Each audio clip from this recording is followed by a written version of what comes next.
মোরা নকলি মুসলমান, মোদের নাইকো কাণ্ড জ্ঞান। যুগের হয় বইয়ে দিলাম মোদের দিন ইমান গো, মোদের দিন ইসলাম। মোরা এমনি ভাবে পার্টি করি, ভাইয়ে ভাইয়ে লড়ি মরি। মোদের ভোটের জোরে বাবু বিধানসভা পান, বাবু লোকসভা পান। মোরা গাধা মুসলমান, মোদের নাইকো কাণ্ড জ্ঞান। যুগের হয় বইয়ে দিলাম মোদের দিন ইমান গো, মোদের দিন ইসলাম। শ্রদ্ধেয় সুযোগ্য আজকের সবার সভাপতি, উপস্থিত আকাশে তারকা সাদৃশ্য আলেম ওলামা বৃন্দ, সামনে আমার দিনদার ইমানদার মমিন ভাই সকল, পর্দা থেকে সুন্নেওয়ালি মোমেনা মা ও বোনেরা, প্রশংসা গুণগান গুণকীর্তন সেই মহান রব্বুল আলমিনের জন্যে, যে রব্বুল আলমিন আমাদেরকে পৃথিবীতে সৃষ্টি সেরা করেছেন, সর্বাঙ্গীন সুন্দর করে শেষ নবীর উম্মত করে সবথেকে বৃহত্তর হেদায়েতের কিতাব কোরআন দিয়ে সেই মহান মুনিব আজকে এই 3রা এপ্রিল 2026 সাল শুক্রবার দিবাগত রাত্রিতে বিহার ঝাড়খণ্ড পাকুড় মনিরামপুরে একটা সভাতে আমাদেরকে এনে হাজির করেছেন, কিছু শোনা বলার তৌফিক এনায়েত করেছেন। এর জন্য মুনিবের দরবারে আমরা শুকরিয়া করি আলহামদুলিল্লাহ, আলহামদুলিল্লাহ। দরুদ ও সালাম বর্ষিত হোক আখিরি নবী, নবিকুল শিরোমণি ইমামুল আম্বিয়া নবী মুহাম্মদুর রাসূলুল্লাহ সাল্লাল্লাহু আলাইহি সাল্লামের উপর। আল্লাহুম্মা আমিন, আল্লাহুম্মা সাল্লি আলাইহি, আল্লাহুম্মা বারিক আলাইহি। বিভিন্ন ফুলে বিভিন্ন সেন্ট আছে। আপনাদের এখানে একটা দুটা করে 3টে বক্তা চলে গেল, আমি 4র্থ নম্বরে আছি। সবাই তো আর এক হবে না, সবারই মিজাজ তো এক হবে না, সবাই আমার মতো না হতে পারে, আমি সবারই মতো না হতে পারি। এক একটা বক্তা যেমন আমাকে কোনোদিন, আজ প্রথম বলছি, 23 বছরের বক্তব্য আজ প্রথম বলছি, আমার এই মাইকের স্ট্যান্ডটা খালি বাঁ দিকে করে দেন, বাইন করতে পারবো না, আমার ডান দিকে থাকবেই, এটা আমার জন্মগত অভ্যাস। যদি খালি স্ট্যান্ডটা বাম দিকে করে দেন, বলে 1 ঘন্টা চালান, ওই 10 মিনিট পারবো না, আল্লাহর কসম 10 মিনিট পারবো না, মিজাজ খারাপ হয়ে যাবে। যে কোনো স্টেজে উঠবো দেখবেন আমার ডান দিকে স্ট্যান্ড আছে, এটা অভ্যাস। এইভাবে আমি মানসিকতাটা তৈরি করেছি, তবেই না এই জায়গায় পৌঁছিয়েছি। আজকের জালসাটা খুব ভালো লাগছে। বলো দুঃখের বিষয়, একটা বক্তার নাম করছি আপনাদের সামনে, মৌলানা আব্দুল আউয়াল, হলদিবাড়ি লোহাপুরে শিক্ষক, একটা যোগ্য সম্পূর্ণ আলিম, যোগ্য সম্পূর্ণ আলিম, কিতাবি জ্ঞান আছে, আমাদের তো কিতাবের জ্ঞান নেই। যে বইটা দেবেন সেই বইটাও সুন্দর করে ছাত্রকে পড়িয়ে দিতে পারবে, কিন্তু ওকে যে জালসায় নিয়ে যায়, আদায় ডিউটি দেয় 9টা থেকে 11টা পর্যন্ত, অমুক 2 টাকা দিল আল্লাহকে জান্নাত দাও, অমুক 3 টাকা দিল আল্লাহকে পার করে দাও। এত বড় যোগ্য আলেমটাকে পাবলিক সমাজ অপব্যবহার করে, কাজে লাগায় না। আফসোস যে ওর কাছ থেকে দুটো যদি হাদিস শুনতো। আজকেও হানজালা আমার অনেক ছোট, আমি ওর বড়। যখন ইসলামপুরে পড়তাম ও আমার জুনিয়র, আমি সিনিয়র। তো খুব খুশি হলাম, মনিরামপুরের আগে একটা প্রোগ্রামে এসেছিলাম, তাও ভালো লেগেছিল। মনিরামপুর ইলামি লোক শোনে, শোনে বোঝে। এবং এটা হয়েছে কেন, এই 2-3টি গ্রামে, মনিরামপুর, নারায়ণখোর, ইলামি, তারানগর, কুসমানগর, এইগুলোতে আলেম আছে, বড় বড় জাইয়িদ আলেম আছে। যোগ্য সম্পূর্ণ আলেম আছে, সেই আলেমদের শিক্ষা দোয়া পেয়েছেন বলি এখানকার মানুষ এরকম ভালো। আর অন্য জায়গায় চলে যান, হইচই হচ্ছে। কিন্তু একটা কথা আফসোস করে বলছি, যতগুলি লোক বসে আছেন সবারই একটা মগজ আছে, সবারই একটা মগজ আছে, সবাইকে আল্লাহ দিয়েছে। তা আপনাদের মগজগুলো বলছে ইসলামী জালসায় চললাম, কিছু শুনবো, ভালো করে বসি। তাহলে এই লোকগুলো কি মগজ নাই যে দাঁড়িয়ে আছে? আমি ঢোকার সময় সবারই গায়ে হাত দিয়ে দিয়ে বসালাম, তাহলে এদের মগজগুলো এখন কি বলছে? আমার মাথা কাজ করছে না। আমি একটু মেন্টাল ঢুকে বসছি, আবার ওই চেয়ারের পেছনে বসছি, খানিক পরে আবার উঠবে। এরা কোন উদ্দেশ্যে বাড়ি থেকে বেরিয়েছে? দ্বিতীয় নম্বর, 1 2 3 4 5 6 7 8 9 10 11 12 13 14, 14টা চেয়ার এদিকে আসবে।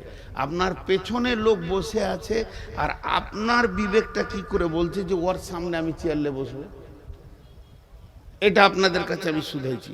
যদি আমার ভুল হয়ে যায়, চেয়ারটা করে আমার মাথায় মেরে দেন, যে তোর হুঁশ নাই বে, ওর মুখে বসলাম তা কি হলো তোর? উঠেন, আরো উঠতে হবে। যতক্ষণ পর্যন্ত এই লোকগুলো আমার সাথে সাথে ক্লিয়ার না হবে, অতক্ষণ চেয়ার উঠাবো। পাছায় চেয়ার নিয়ে চলে যান আপনারা। আল্লাহ ওদেরকে যেন মওতের পর একটা করে চেয়ারের ব্যবস্থা করে দিও। আর আপনারা এই লোকগুলো মরলে কবর একটা করে চেয়ার দিয়ে দেন। তুই অভ্যাস কর, এই চেয়ারটা সরাও, ফের তুই বসবি নাকি? তুই নিচে বস, ছোট ছিল। এবার ভালো লাগলো যে লোকটি দেখতে পেয়েছি, আলহামদুলিল্লাহ। এখন আমি বায়ানের দিকে আগাচ্ছি। আজকে যেটা বলার নিয়ত করেছি, এই তুই বসবি না, তুই বসবি না, ভাগ, এই তোরা দুজনে বস, তোদের চামড়া মোটা, এটা আমি বুঝতে পেরেছি, বস। হ্যাঁ, চামড়া মোটা বললাম তো বসলো। ওইদিকে গাড়িতে চেপে বসে আছে, ওর পাছায় বাঁদরের হাড় আছে, যে উঁচু জায়গা না হলে ওর পাছা যেন নিচে বসতে চাইছে না, গাড়ির ওপরে বসে। কত রকম মানুষ, আর সবাই বদ নয়, বদ আমি, আমার চোখই আবার এগুলো পড়ে, নসিব খারাপ। এখন যে আয়াতগুলো আপনাদের সামনে পড়েছি, কিছু কথা আপনাদেরকে খুব হৃদয়ের ভিতর থেকে বলবো। সাপে না কাটলে সাপের বিষের যাতনা মুখ দিয়ে বলে বোঝানো যাবে না। সাপে না কাটলে সাপের বিষের যাতনা মুখ দিয়ে বলে মানুষকে বোঝানো যাবে না। সেই জিনিসটা আপনাদের কাছকে কিছু বোঝাতে চাইছি, যেটা পশ্চিমবঙ্গে চলছে। সারা পশ্চিমবঙ্গ জুড়ে মুসলমানদের ওপরে কালো মেঘ এসেছে। শুধু পশ্চিমবঙ্গে নয়, পৃথিবীর সমস্ত কোণে কোণে মুসলিম নামে যে জাতিটা আছে তার উপরে রোলার চলছে, রোলার রোলার। কেন, কি হয়েছে? মালাকুম, এদের উপরে এত অত্যাচার চলবে কেন? আমাকে একজন হাজি সাহেব প্রশ্ন করেছিলেন। পাহাড়ে পাথর আনতে গেছিলাম মাদ্রাসা মসজিদের জন্য। অনেক ক্যাসারের মালিক, তিনি কোটিপতি। ভাই লোকটা ভালো, 5 ওয়াক্ত নামাজ নয়, তাহাজ্জুদও পড়ে, মুখে দাঁড়িয়ে আছে, হাজি সাহেব মানুষ, পরেশগার মানুষ। যখন মায়ানমারে অত্যাচার চলে, মায়ানমারের ফুল নকশাটা এখন ভারতবর্ষে চালু করেছে, তো যখন অত্যাচার করে তখন হাজি সাহেব আমাকে জিজ্ঞেস করছে, বলতে কেমন লাগছে মৌলানা, তাও তো আপনাকে জিজ্ঞেস করছি, এত অত্যাচার চলছে, তা আল্লাহ এখন কি করছে? প্রশ্নটা ঠিক আছে, আমার আল্লাহ কি করছে? আল্লাহকে তো 1 সেকেন্ড লাগবে না, মুহূর্তের মধ্যে বিশ্বটাকে চেঞ্জ করে দিতে পারেন আল্লাহ। তিনি কি করছেন? তা আজকে আপনাদেরকে সঙ্গে নিয়ে আমি বক্তব্য না রেখে একটা আত্মসমালোচনার দিকে নামবো। আত্মসমালোচনা, কিছু আলোচনা করব, পর্যালোচনা করব। ইসলাম মানে শান্তি, মুসলিম মানে শান্তি প্রিয়, সালাম মানে শান্তি,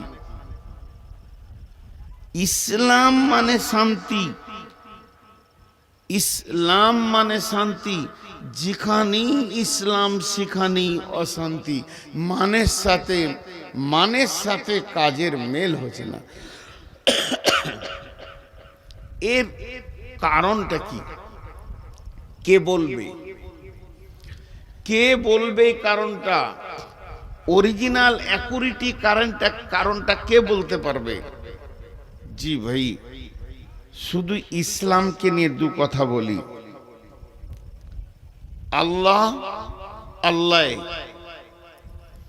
আল্লাহর পরিচয় আমাদের কাছে আছে। আল্লাহু আহাদ, আল্লাহু সামাদ, লাম ইয়ালিদ ওয়া লাম ইউলাদ ওয়া লাম ইয়াকুল লাহু কুফুয়ান আহাদ। হু আল্লাহু আহাদ। কুল, বলো তুমি, ওই আল্লাহ এক। আল্লাহু সামাদ, তিনি কাউকে তাওয়াক্কা করেন না। লাম ইয়ালিদ ওয়া লাম ইউলাদ, তিনি কারো পিতা নন, তার কেউ পিতা নাই। ওয়ালাম ইয়াকুল লাহু কুফুয়ান আহাদ, তিনার মতো পৃথিবীতে কেউ নাই। শেষ হয়ে গেল পরিচয়। আবার আল্লাহর পরিচয় বিভিন্ন ভাবে আছে। ইন্নাল্লাহ আলিমুম বিজাতি সুদূর, ইন্নাল্লাহ আলা কুল্লি শাইইন কাদির, ইন্নাল্লাহ গফুরুর রহিম। জি, এগুলো কার্যক্ষেত্রে বিভিন্ন রকম সিফত বলা হয়েছে। আল্লাহকে আমরা চিনেছি, আল্লাহকে বুঝেছি, শেষ যতটাই বুঝেছি। এরপর আবার আকীদা ডিপলি কথা আছে, আল্লাহকে কিভাবে মানতে হবে, শিরক করা যাবে না, কি করা যাবে না, ওদিকে আমি যাচ্ছি না। দ্বিতীয় নম্বর, নবী মুহাম্মদুর রাসূলুল্লাহ সাল্লাল্লাহু আলাইহি সাল্লাম সম্পর্কে কে? তিনি হলেন আশহাদু আল্লা ইলাহা ইল্লাল্লাহ ও আশহাদু আন্না মুহাম্মাদান আবদুহু ওয়া রাসূলুহু। মুহাম্মদ সাল্লাল্লাহু আলাইহি সাল্লাম তিনি হলেন আল্লাহর প্রেরিত রসুল এবং তিনার গোলাম। তিনাকে পাঠানো হয়েছিল কেন? তিনি আমাদের মাঝে এসে কোন কাজ করে যাবে? লাকাদ কানা লাকুম ফি রাসূলিল্লাহি উসওয়াতুন হাসানা, তোমাদের জন্য আমি উত্তম নমুনা স্যাম্পল আইডিয়াল করে পাঠালাম আমার নবী মুহাম্মদ সাল্লাল্লাহু আলাইহি সাল্লামকে। অতএব তোমরা যদি আল্লাহকে পেতে চাও তো নবী মুহাম্মদ সাল্লাল্লাহু আলাইহি সাল্লামের মতো হয়ে যাও। দুটো বুঝে এলো, তিন নম্বরটা বুঝে আসছে না। ইসলাম, অবিল ইসলামে দীনান, অবিল ইসলামে দীনান। দোয়াটা এইরকম আছে রাজিতু বিল্লাহি রব্বাও অবিল ইসলামে দীনান ওবি মুহাম্মাদিন নবিয়্যা সাল্লাল্লাহু আলাইহি সাল্লাম। আমি সন্তুষ্ট আছি আল্লাহকে রব মেনে নিয়ে, আমি সন্তুষ্ট আছি নবী মুহাম্মদ সাল্লাল্লাহু আলাইহি সাল্লামকে নিজের জীবনের নবী মেনে নিয়ে, এবং আমি সন্তুষ্ট আছি দিন ইসলামকে মেনে নিয়ে। তাহলে আল্লাহকে বুঝলাম, নবীজিকে বুঝলাম, নবীজির পরিচয়, নবীজির নাম হলো মুহাম্মদ সাল্লাল্লাহু আলাইহি সাল্লাম, ওনার আব্বার নাম হলো আব্দুল্লাহ, মায়ের নাম আমিনা।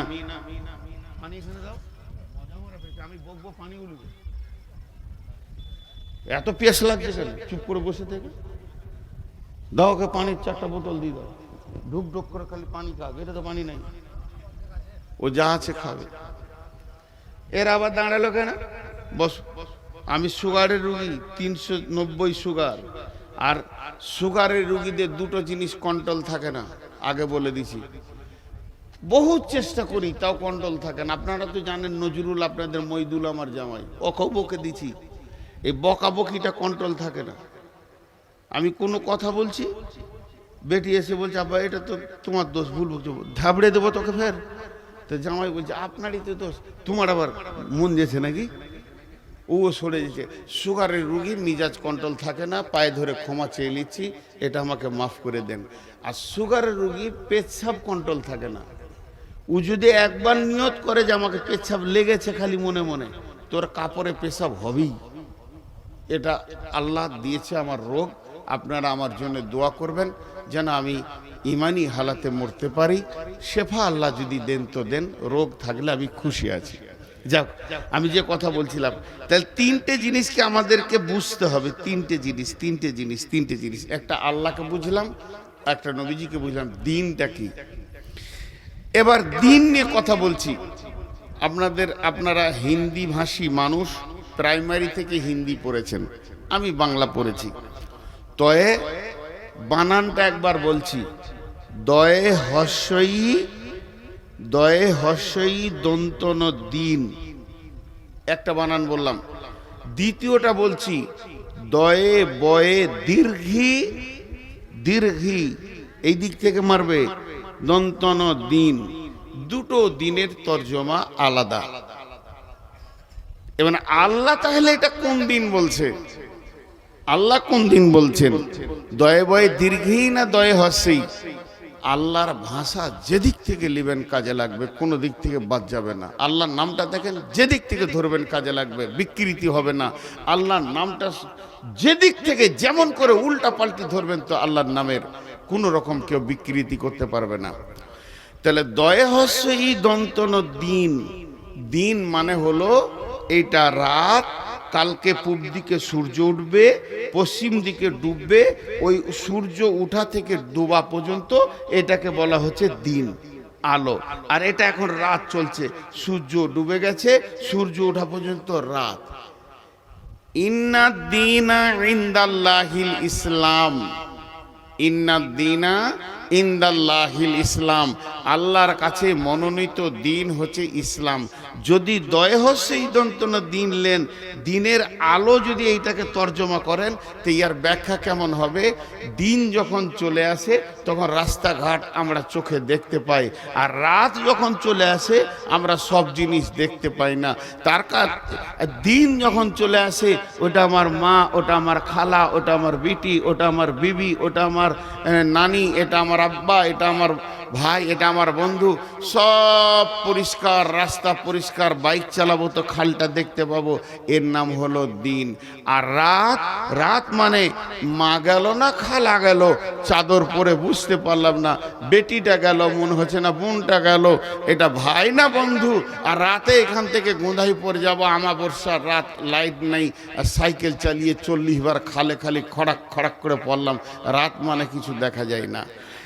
এই তর্জমা যদি লেন, তাহলে দিন মানে দাঁড়াবে, যার কাছে দিন আছে তার কাছে হালাল হারাম পরিষ্কার আছে, এটা হালাল না এটা হারাম ও দেখতে পেয়েছে। আর যার কাছে দিন নাই, জানতে হবে ও আঁধারে আছে, তখনই জুয়ো খেলবে, তখনই মদ খাবে, তখনই নামাজ পড়বে, ফের তখনই কোথা টক্কর লাগিয়ে দেবে, লুচ্চা লাফাঙ্গারি করে বেড়াবে। তার মানে বোঝা যাবে এর কাছে দিন নাই, এর কাছে দিন আছে। এই হারাম থেকে নিজেকে বাঁচাচ্ছে, তার মানে এর ভিতরে আলো ঢুকেছে, এর ভিতরে আলো ঢুকেনি। একটা তর্জমা সারলাম। আর দয়ে বয়ে, দয়ের সাথে বকে পাছে লাগিয়ে দিতে হবে, দীর্ঘি দন্তন দিন, এর আবার 19টা মানে আছে, একটা দুটা লয়, 10 আর 9 19, তার মধ্যে দু একটা বলছি। দিন মানে অনুগত্য, দিন মানে প্রভুত্ব, দিন মানে শাসন বিচার, দিন মানে রাষ্ট্র শাসন, দিন মানে চলাফেরা, দিন মানে বোঝ, দিন মানে সমাজ, দিন মানে রুলস, দিন মানে প্রসিডিওর, দিন মানে আপনার কিনা আইন, আইন চলাফেরার আইন, সবগুলো আপনি দেখেন মিলিয়ে এলেন। দিন কার? আল্লাহর। আইন চলবে কার? আল্লাহর। দিন কার? আল্লাহর। দিন দিয়েছে কে? আল্লাহ। হুকুম চলবে কার? আল্লাহর। শাসন চলবে কার? আল্লাহর। আল্লাহ ছাড়া কারো শাসনে চলা যাবে না, এর মানে হলো দিন। এর নাম রাখা হলো ইসলাম। এতক্ষণ বলছিলাম দিন, এটা বেটা ছেলে, এটা মেয়ে ছেলে, নামটা তখন বলিনি। এর নাম খাদিজা, ওর নাম আব্দুস সবুর, বেটা ছেলে দিয়েছিল। দিন এতক্ষণ বললাম, কিন্তু আমাদের দিনের নাম হলো ইসলাম। ইসলাম, ইসলাম, ইসলাম মানে শান্তি, কিন্তু হয়ে গেছে অশান্তি। কেনে গো কেনে? এই কেনটা 1 মিনিট বার করি। 10 জন বুদ্ধিজীবী বসেছে ঝাড়খণ্ডে, মনিরামপুর, ইলামি, তারানগর মিলে এরা বুদ্ধি করে এরকম একটা সভা করে গোটা ঝাড়খণ্ডের ব্রেনিয়ান বুদ্ধিমান উচ্চ যোগ্য 10টা মুসলিম ছেলেকে এনে হাজির করেছে, যারা গোটা ঝাড়খণ্ডের মধ্যে দামি ব্রেনিয়ান। ওদেরকে একটা টেবিল করে দিয়ে গোল করে বসিয়ে দিয়েছে, যে ওদের কাছে একটা প্রশ্ন ছুড়ে দিয়েছে যে আজকে মুসলমানরা কেন মার খেয়েছে, এটা খুঁজে বের করো। তোমরা এইটা খুঁজে বের করো। তুমি বিদেশ থেকে ইঞ্জিনিয়ারিং পড়াশোনা করে এসছো, তুমি আমেরিকা থেকে ডাক্তারি পড়াশোনা করে এসছো, তুমি না মুসলিম সন্তান? তুমি বিদেশ থেকে আন্তর্জাতিক ব্যারিস্টার হয়েছো, তুমি বিদেশ থেকে হাকিমি শিখে এসছো, তুমি বিদেশ থেকে সব থেকে বড় পণ্ডিত হয়েছো, তুমি প্রিন্সিপাল হয়েছো, তুমি প্রফেসর হয়েছো। তোমাদেরকে গোটা ঝাড়খণ্ড ছেঁকে চুনাও করে 10টাকে এনেছি, শুধু এই সমস্যাটাকে খুঁজে বের করে দিতে হবে, আর এর সমাধান কি সেটাও বের করে দিতে হবে। 10 জন বসেছে, ওদের পাশে কেউ যাচ্ছে না। 10 ঘন্টা টাইম দেওয়া হচ্ছে, পানি দেওয়া হচ্ছে, খাবার দেওয়া হচ্ছে, বের করো বের করো। এই রোগটা আগে যতক্ষণ না বের করতে পারবে ততক্ষণ পর্যন্ত এর শেফার ওষুধ খুঁজে পাওয়া যাবে না। আপনি আপনার গ্রামের ডাক্তারের কাছে যান, 50টা গুলি দিয়ে দেবে ট্যাবলেট, যেটা হোক একটা কাজে লেগে যায়। যদি পাস করার ডাক্তার কাছে যান, বুঝে সুঝে 2, 5টা 10টা লিখবে। কিন্তু ব্যাঙ্গালোরের ডাক্তার কাছে যান, ওদের কাছে মানুষ কেন যায়? ওদের কাছে মানুষ গেলেই ওষুধ লিখবে না, আগে 1 দিন 2 দিন চেক আপ করবে, খালি চেক আপ। আমি একবার গেছি, 4 দিন খালি বডি চেক আপ করছে, ওষুধ লিখছে না। বলছে আরো একদিন থাকো, আর একদিন রহিয়ে। এই করতে করতে 4 দিন 5 দিন পর গোটা বডিটা খুঁজে বার করে আমার রোগ বার করে তারপরে প্রেসক্রিপশন লিখলো। এটা হচ্ছে ওদের বুদ্ধি। তা এদেরকে বলছি যে সারা বিশ্বের মুসলমান, এই ফিলিস্তিনের মুসলমান, এই ভারতবর্ষের মুসলমান, মায়ানমারের মুসলমান, বাংলাদেশের মুসলমান, পাকিস্তানের মুসলমান, চীনের উইঘুরের মুসলমান, সুদানের মুসলমান, আজকে কোনো জায়গায় নিরাপত্তা নেই। ঘটেছে কি? ঘটেছে কি? এদের মধ্যে যার যেমন ব্রেন ছিল সে সেরকম বলল। সবগুলোই আতরের বোতল, কিন্তু সেন্ট এক হবে না। সেন্ট এক হবে না। বোতল খুলবেন, আলাদা আলাদা সেন্ট, সবই ভালো। যাদের যা বুদ্ধি ছিল বলা হয়ে গেল। কেউ বলছে এটা আরএসএসের চাল, কেউ বলছে বিজেপির চাল, কেউ বলছে না এটা তৃণমূলের চাল। এই বলতে বলতে সবাই বলে দিল। শেষকালে বাকি থাকলো কে? বাকি থাকলো আমাদের একজন বড় গণ্যমান্য ব্যক্তি আনা হয়েছে, তার বাড়ি ধরেলেন সৌদি, মদিনা ভার্সিটি প্রিন্সিপাল। ওকে বলা হচ্ছে আপনি এবার বলেন। উনি শুরু করলেন, বিসমিল্লাহির রহমানির রহিম। কুল ইন কানা আবাউকুম ওয়া আবনাউকুম ওয়া ইখওয়ানুকুম ওয়া আজওয়াজুকুম وعشيرتكم وأموال اقترفتموها وتجارة تخشون كسادها ومساكن ترضونها أحب إليكم من الله ورسوله وجهاد في سبيله فتربصوا حتى يأتي الله بأمره والله لا يهدي القوم الفاسقين। উনি ফয়সালা দিয়েছেন। ফয়সালাটা কি? যতগুলো মানুষ বসে আছেন মনে মনে একটা দাঁড়ি নিয়েছেন, তারাজু মনে রাখেন, দাড়িটা হাতে নিতে হবে না, দিয়ে হাত দিয়ে দাড়িটা ধরেন। আমি যেমন মনে মনে করতে বলছি এরকম করেন, দাড়িটা হাত দিয়ে ধরেন। দাড়ির 2টা পাল্লা আছে, একদিকে ডান দিকে একটা আছে, বাম দিকে একটা আছে। ডান দিককার পাল্লাটা মুছেলেন, বাম দিককার পাল্লাটা মুছেলেন। যে বাম দিককার পাল্লায় 8টা জিনিসকে চাপান, 8টা মাল, 1 2 করে 8টা। আমি বলে যাচ্ছি, চাপান আপনারা মনে মনে। বিসমিল্লাহির রহমানির রহিম। آباؤكم وأبناؤكم وإخوانكم وأزواجكم وعشيرتكم وأموال اقترفتموها وتجارة تخشون كسادها ومساكن ترضونها।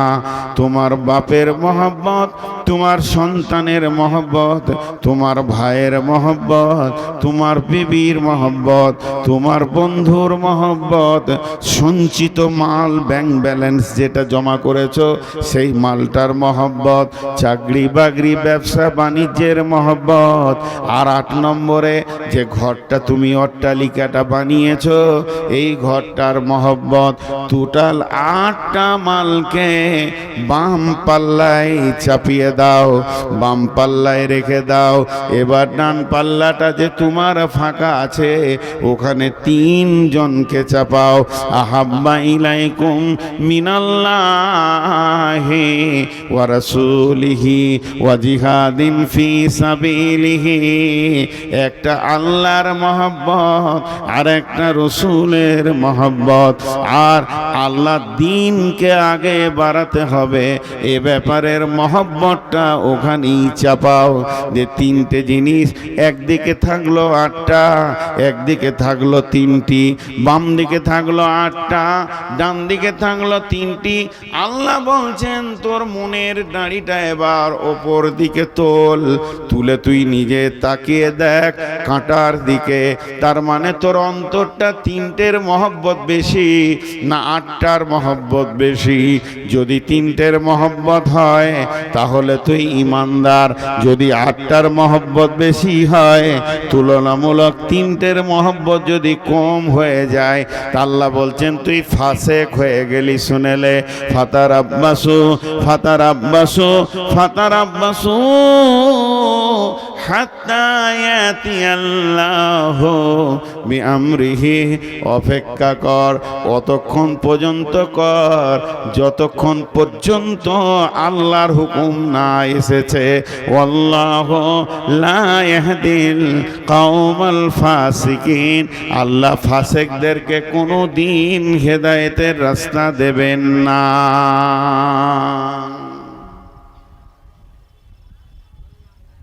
পানি খাবেন নাকি? আর খায়? মনে মনে রাগ করছে। একটা কথা বলি, ইলামি তারানগর এই এলাকা আর ইসলামপুর এলাকা, এটাকে আমি জালসার জায়গা মনে হয় না, নিজের এলাকা মনে হয়। এখানে যেগুলো মুলবি রয়েছে ছোট ছোট, আমরা যখন পড়ি তখন ওরা ছোট ছেলে, কাউকে চিনতে পারছি কাউকে পারছি না, কেউ ফের গাল দিয়ে দিচ্ছে পেছন থেকে, কত অহংকার বে। কিন্তু আমি অনেক টেনশনে আছি, আল্লাহর কাছে দোয়া করে উঠেছি যে আজকে আল্লাহ বায়ান করাবে কিনা। তার মানে আমার টেনশনটা আপনাদেরকে বলে দিই, আপনারা দোয়া করবেন। আমার ফ্যামিলিতে 2 জনকে ভোটার থেকে বাতিল করে দিয়েছে, হাইকোর্ট যেতে হবে। এটা হাসির কথা নাই। এখন তো শুয়ে শুয়ে হাইকোর্টের সঙ্গে যোগাযোগ করছিলাম, কলকাতায় 3-4 জায়গায় ফোন করলাম, খুব টেনশন। এই কথাগুলো আপনাদের কাছে আসবে সেই বিষয় ধরেছি। তো আমরা 8টা জিনিসের মহব্বত এত বেশি করি, আমাদের কাছে 3টে জিনিসের মহব্বত নেই, খালি মুখে আছে আল্লাহকে ভালোবাসো না বাসি। ওকে যদি জিজ্ঞেস করা হয় আল্লাহকে ভালোবাসেন, বলে হ্যাঁ বাসি। গত 3 দিন আগে আমি জলসা করতে করতে বলছি যে বুকে হাত দিয়ে 100% ইমানদার হাত তুলে বলেন যে আমি এতটা পরেজগার, আমার উপরে আল্লাহ এখন রাজি আছে। কে বলতে পারবে? আমি 100% নিজের উপরে বিশ্বাস আছে আমার, যে আমার আল্লাহ আমার উপরে নারাজ নাই।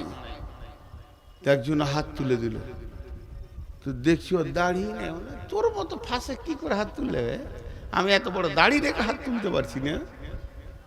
তর্কে জিতা বড় আসান। আমি এনাকে বলছি পানি দেন, পানি দেন বলেছি, আমার হাতে খালি গিলাসটা ধরিয়ে দিয়েছি। দেখেন তর্ক কাকে বলে। তখন আমি বললাম যে পানি চাইলাম, তো তুমি গিলাস দিলে কেন?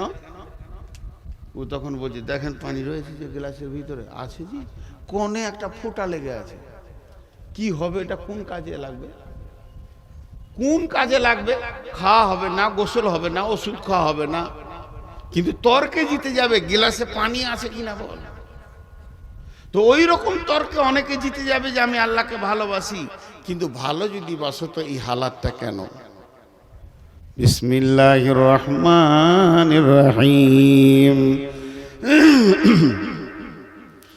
তাই আল্লাহ তাবারাক ওয়া তাআলা বললেন ফাতারাব্বাসু হাত্তা ইয়াতিয়াল্লাহু বিআমরিহি ওয়াল্লাহু লা ইয়াহদিল কওমাল ফাসিকিন। তোদের হালাত, ছোট্ট একটা কথা জিজ্ঞেস করব, আপনাদেরকে চিল্লাইতে হবে না, হালকা করে উত্তর দিলেই হবে। কোরআন মাজিদ, কোরআনুল কারীম আমার হাতে নাই, মনে মনে ধরেলেন। আল্লাহ আমাদেরকে পথ চলার জন্য দিয়েছেন কোরআনুল কারীম, আল্লাহ আমাদের পথ চলার জন্য দিয়েছেন। ওই কোরআনুল কারিমে বিসমিল্লাহ থেকে মিনাল জিন্নাতি ওয়ান নাস পর্যন্ত যত নিয়ম কানুন আদেশ নিষেধ যা দিয়েছেন, এই বান্দার জন্য, তার গোলামের জন্য যথেষ্ট না কম দিয়েছেন? আল্লাহ কথা বলে না। যথেষ্ট দিয়েছেন না কম দিয়েছেন? যথেষ্ট। এবার পার্সেন্টেজ করেন আমার সঙ্গে, 100-তে 100 দিয়েছে না 100-তে 99 দিয়েছে? 100-তে 100। আলহামদুলিল্লাহ, আলহামদুলিল্লাহ, সুম্মা আলহামদুলিল্লাহ। আপনাদেরকে আমি বোঝাতে পারছি। এবার চলেন, আজ থেকে 1450 বছর পেছিয়ে যায় রসুলের যুগ, সাহাবীদের যুগে। সাহাবীদেরকে বেঈমান কাফেররা প্রশ্ন করত, এই এই তোরা কি করিস? হিয়ানত করে জিজ্ঞেস করত, তোরা কি করিস? ওরা উত্তর দিত, কোরআনে যা আছে আমরা তাই করি, কোরআনে যা আছে আমরা তাই করি। যদি ওদেরকে এরকম প্রশ্ন করত, এই তোদের কোরআনে কি আছে রে? বলে আমরা হাত পা দিয়ে যা আমল করি তা কোরআনে আছে। চলে আসে এখন 2026 সালে এপ্রিল মাসের 3 তারিখের রাতে। এখন যদি কোনো কাফের বেঈমান এসে স্টেজে উঠে আমাকে একবার বলে, মৌলভী সাহেব একবার মাইকটা দেন তো, 2 মিনিট, বেশি সময় লিব না, দিয়ে বললো হ্যালো, ও তো সালাম দিবে না, বেঈমান খ্রিস্টান ইহুদি। এই মুসলমানেরা তোমরা কি করো? উত্তরে বলতে পারবো না, কোরআনে যা আছে তাই করি। আমাদের করার সঙ্গে কোরআনের মেল হবে না, আর কোরআনে যা আছে তা আমাদের সঙ্গে মেল হবে না। তাহলে কি আমরা আহলে কোরআন আর আহলে হাদিস এটা জবান দিয়ে খালি দাবি রেখেছি? গিলাসের কোণে 1 ফোঁটা পানি যেমন কোনো কাজে আসবে না, তর্কে জিতার জন্য যথেষ্ট হয়ে যাবে। তুমি তর্কে হারবে না, তুমি জিতে যাবে। তেমনি আমরা এমন মুসলমান, গোটা কোরআনটা আমাদের জিন্দেগির সঙ্গে মেল নাই। আজকে যদি কোরআন আমাদের জিন্দেগির সঙ্গে মেল থাকতো, পৃথিবীতে যত জাতি আছে সব এসে আমাদের কাছে উবুর হয়ে পড়তো। হতভাগা মুসলমান বেল কোরআন, আর তাদের চলা চরিত্র হয়ে গেল ইহুদি আর খ্রিস্টান। এর মুখে দাবি করে আমরা মুসলমান, এদের চালচলন হয়ে গেছে ইহুদি নাসারা খ্রিস্টান। অতএব আল্লাহ তাবারাক ওয়া তাআলা বলেছেন, জাহারাল ফাসাদ ফিল বাহর বাররে ওয়াল বাহরি বিমা কাসাবাত আইদিন নাস। জলের ভিতরে কিংবা স্থলে, সমুদ্র জলপথে স্থলপথে যত রকম ফাসাদ, যত রকম গন্ডগোল, যত ঝামেলা আসবে, হে মুসলমান তোমাদের হাতের কামায় তোমরা নিজেই বানিয়েছো। এটা তুমি অন্য কাউকে দোষ দিতে পারবে না। যাদের মাবুদ, যাদের মালিক, যাদের মুনিব হচ্ছে স্বয়ং আল্লাহ। সেই মুনিবের গোলাম যদি রাস্তায় মার খায়, সেই মুনিবের গোলাম যদি দুর্বলের কাছে মার খায়, তাহলে জানতে হবে এই দুর্বল কত দূর আমরা দিন ইসলাম থেকে সরে গেছি, যে আজকে আমাদেরকে যাদের কাছে দিন নাই, ইসলাম নাই, দলিল নাই, তারাই আমাদেরকে শাসন করছি।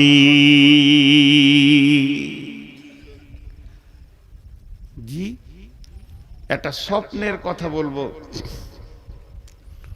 বিশ্বনবী ফজরের নামাজ পড়ে মুক্তাদিদের দিকে ঘুরে বসে জিকির আজকার করতেন। কোনো দিন বলতেন, কেউ স্বপ্ন দেখেছো? স্বপ্ন দেখেছো তো বলো, স্বপ্নের মানেটা আমি করব। কোনো দিন নবীজি নিজে স্বপ্ন দেখতেন, যে বলতেন আমি এই জিনিস রাত্রিতে দেখলাম। কোনো দিন আবার সাহাবীরা স্বপ্ন দেখলে মসজিদে সালাম ফিরা হয়ে গেলে উঠে দাঁড়িয়ে বলতেন, ইয়া রাসূলুল্লাহ, আজকে রাত্রিতে আমি ঘুমে একটা বড় স্বপ্ন দেখেছি, স্বপ্নটা আপনাকে বলছি, এই স্বপ্নটা তর্জমাটা করে দেন। অনেকক্ষণ থেকে ডিস্টার্ব করছে। এইটা হতো। বিশ্বনবী ফজরের সালাতে সালাম ফিরলেন, আর মুক্তাদিদের দিকে মুখ করে বসেছেন। এমন সময় একজন সাহাবী উঠে দাঁড়ালেন আর বললেন, ইয়া রাসূলুল্লাহ, ইয়া হাবিবাল্লাহ, দয়ার নবী গো, আজকে রাত্রিতে আমি স্বপ্ন দেখলাম। আমি স্বপ্নটা আপনাকে বলছি, স্বপ্নের মানেটা আপনি আমাকে বুঝিয়ে দেন। সাহাবীটা যখন কাছে আসতে লাগলো, বাকি সাহাবীরা ঘেরে বসে গেলেন। হযরতে আবু বকর নবীজির পাশে বসলেন, মুক্তাদিদের দিকে মুখ করে ওই লোক বলতে শুরু করলেন, ইয়া রাসূলুল্লাহ, আমি স্বপ্নের ভিতরে দেখছি একটা বিরাট কালো মেঘ, ঘন মেঘ আমার মাথার ওপরে, মনে হচ্ছে যেন এখনই বৃষ্টি শুরু হবে। কিন্তু দেখলাম ঠিক কিছুক্ষণ পরে বৃষ্টি শুরু হয়ে গেল। আর বৃষ্টির যখন পড়তে লাগলো, বড় আশ্চর্যের বিষয়, পানির বৃষ্টি হয়নি, দুধের বৃষ্টি নয়, শরাবের বৃষ্টি নয়, দয়ার নবী, মধু বর্ষণ হচ্ছে। জিন আর ইনসান সেই মধুকে খাওয়ার জন্য ভিড় লাগিয়েছে। কেউ পেট ভরে খেয়েছে, কেউ সামান্য খেয়েছে, কেউ এক দু ঘুট খেয়েছে, কেউ আবার খেলো না।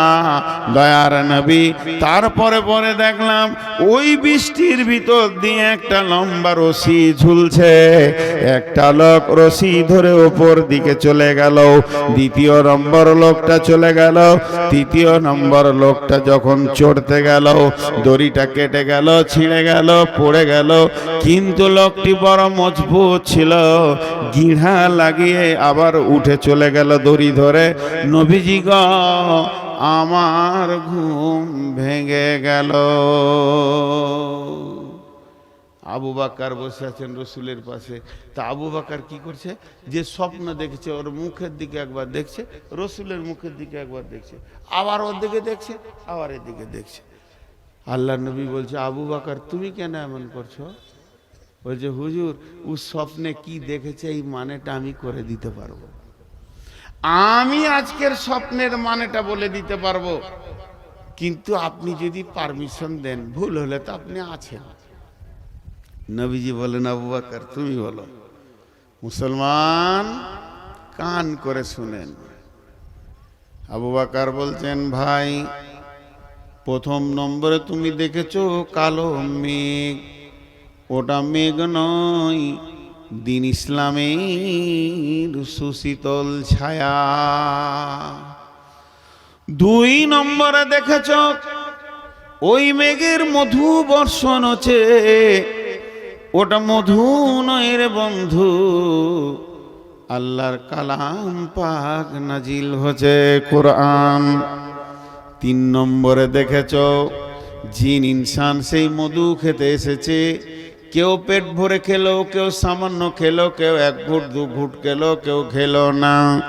তার মানে ওখানে যে মধু পেট ভরে খেয়েছে কোরআনের হাফেজ হবে, আবার অল্প খেয়েছে অল্প মুখস্থ করবে, এক দু ঘুট খেয়েছে ছোট ছোট দুটি একটি সূরা মুখস্থ করবে। কিন্তু যে মোটেই খেলো না, আল্লাহ তাকে কোরআন পাকের মতো জ্ঞান দেবেন না। এরপরে তুমি দেখেছো ওই বৃষ্টির ভিতর দিয়ে একটি রাস্তা, একটি রশি ঝুলছে। ওটা রশি লয় ভাই, ওটা সূরা বাকারার একটি আয়াত, ইহদিনাস সিরাতাল মুস্তাকিম। ওটাই হলো জান্নাতের রাস্তা। তুমি একজনকে দেখেছো চলে গেল, তীরে কেউ নয়, তিনি হলেন নবী মুহাম্মদুর রাসূলুল্লাহ সাল্লাল্লাহু আলাইহি ওয়াসাল্লাম। ওই রাস্তায় চলে গেলেন। তারপরে আর একজনকে দেখেছো, সেটা আমি আবু বকর চলে গেলাম। তারপরে 3 নম্বরের লোকটা রশি ধরতে গেল, কেটে গেল। ওটা হলে হযরতে উমর, ওকে শহীদ করা হবে। ও উঠে চলে গেল, তোমার ঘুম ভেঙে গেল। এটা হলো ইসলামের সুশীতল ছায়া।